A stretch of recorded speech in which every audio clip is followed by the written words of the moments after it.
and welcome to the riding portion of today's lesson. We have Tilly and Megan. They are going to be reviewing how to steer your horse. Last week we reviewed halt to walk, walk to halt transitions and how that should be properly executed, and today we're going to review how to steer, which is very similar except instead of two hands doing the work like in the halt when your hands come back to your hips, it's going to be one hand at a time. Now this is going to be a little more involved because you actually can see the response of your horse through their whole body as they are moving and following through your steer or ignoring your steer, because horses don't always listen.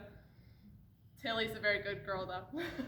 So what we're looking for when we steer, we have our hands in their proper equitation position. We went over that last week as well. When you're steering, you pull on the rein in the direction that you want to go. So if you want to go to the left, you pull on the left rein until your horse's nose points where you want them to go. Same thing on the right. It would be right rein back to your right pocket until your horse's nose points where you want them to go. So some of last week's topics are going to fall under the same category with steering as with halting because it's still rein work.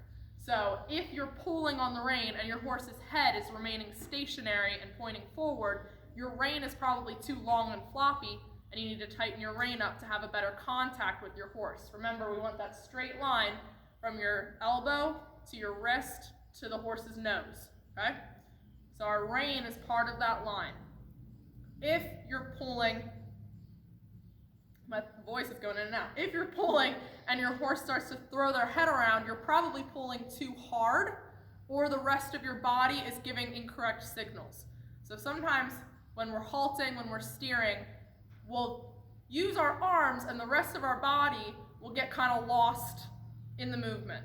So what we're looking for in a good turn when we're turning our horse, we're looking for the hand to come back, we're looking for the shoulder to open up, and for us to also look where we are going.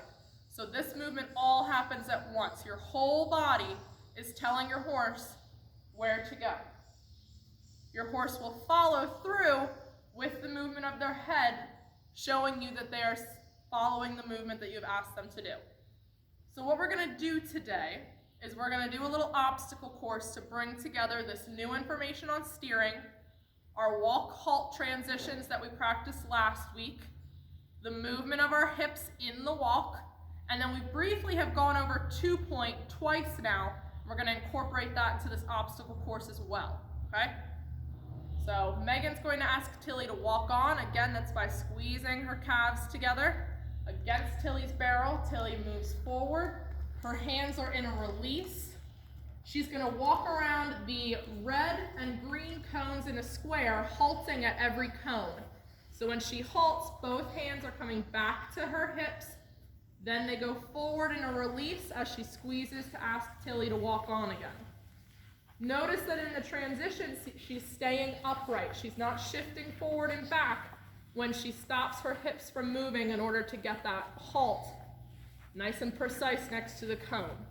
So our core should remain engaged as we do these transitions. You can see that Tilly is nice and relaxed through this too. Part of the horse dynamics that was talked about by Megan earlier is also seen when we're riding our horse. So she's communicating with her tail and her ears, whether she likes how Megan is communicating with her or not.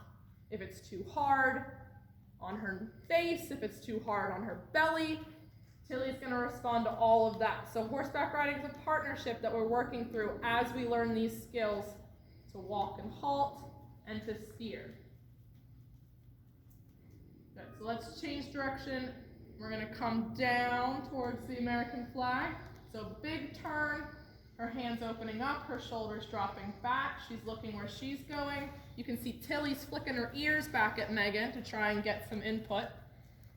Once we get to the purple cone, Megan, we're going to weave up the center. So now she's turning the other way, left rein to left hip. She's going to weave through these cones, so it's going to be subtle in her turns. It's not going to be as big as those two U-turns that she just made. going to be quiet turns, just little movements. She's not even pulling all the way back to her hip because she has nice short reins. She's able to communicate easily.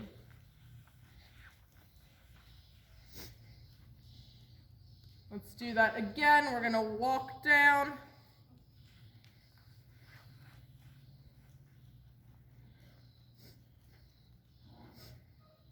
You can see the straight line from her head, shoulder, hip, heel, her elbow, wrist, and Tilly's nose. She's pulling back and Tilly's following through. Tilly's nose is pointing where she needs to go. Megan's nose is pointing where she needs to go. After Megan finishes weaving the cones, we're going to go over 2-point. So we have Gail here set up, demonstrating what you could possibly look like right now as you're pretending to ride your horse. She's halting by pulling both hands back. If she turns left, it's going to be one hand back. Right is the right hand back. Did you see the squeeze that she gave with her legs in order to get the horse to walk on? So we're practicing all these movements, but we don't want to forget that when our horse is walking, we're also moving our hips in the movement of the horse walking. So we're trying to get the whole body engaged because horseback riding is a sport that involves a lot of muscle. All right? So for 2-point, what we want to do, if you're seated in the chair, like Gail is right now, you're going to put your hands on the side of the chair and do an arm push-up. Go ahead, Gail, 2-point, and down. Good. So we're going to do 2-point 3 times once Megan starts going. If you're not seated in the chair, we want to practice good balance like we did in our exercise last week when we practiced pushing our hips back and letting our shoulders drop forward. So sometimes you'll see people do 2-point and they just lean. We're not just dropping our shoulders. The shoulders moving forward is a follow-through of the hips going back. All right? If you can lift up your toes, then you're nice and balanced. Keep that core engaged. Gail's doing lots of 2-point for us. She's getting her thighs going. So we're going to practice that and incorporate that into our obstacle course. So we'll turn back to Megan.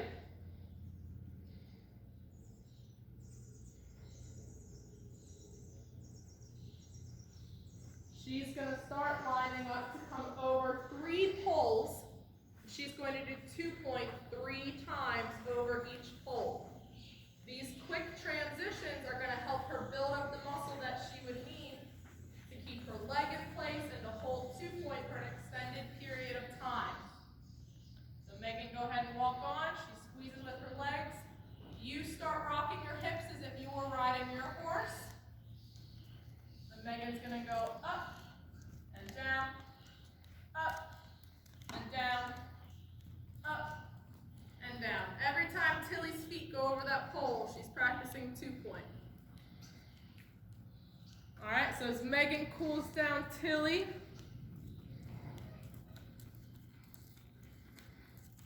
I want you to keep rocking your seat.